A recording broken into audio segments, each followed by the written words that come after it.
Bien-aimés du Seigneur, loué soit Jésus-Christ et bienvenue à ce rendez-vous hebdomadaire. Ce 25e dimanche nous donne rendez-vous avec la deuxième annonce de la Passion, la première ayant été faite dimanche dernier à la suite de la profession de foi de Pierre. C'est intéressant quand même que la liturgie classe successivement les deux annonces de la Passion. Ça permet de voir clairement dans chaque annonce l'intérêt à mettre en lumière. Dimanche dernier, la profession de foi de Pierre était assortie de l'annonce de la Passion pour voir clairement quel type de Messie Jésus est. Jésus est le serviteur souffrant. Ce dimanche, l'annonce de la Passion met en lumière la surdité des apôtres. Jésus doit affronter la cruauté de sa croix, de son destin. C'est éminent et il le fait comprendre aux siens. Si Jésus annonce sa passion, ce n'est pas d'abord pour chercher une quelconque compassion à son sort, même si nous sommes à Capharnaüm, qui signifie étymologiquement village de la consolation. Mais Jésus le fait pour préparer ses disciples à cette nécessité. Il y a des faibles, il y a des pauvres, il y a des souffrants et on leur doit toute notre fraternité. Comme telle, la croix n'est pas une éventualité. Elle s'impose nécessairement comme instrument de solidarité.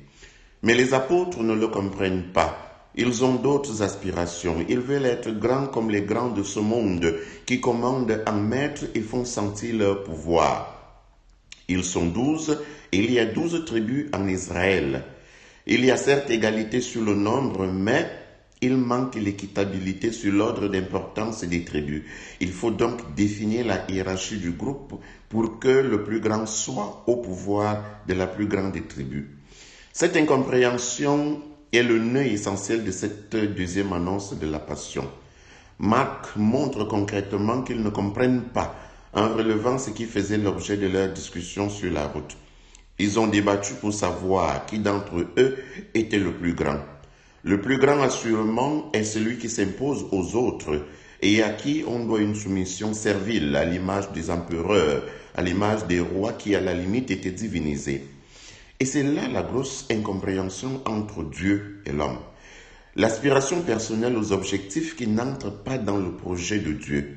Le contraste entre le désir de domination de l'homme et l'appel de Dieu à se faire solidaire de ceux qui souffrent.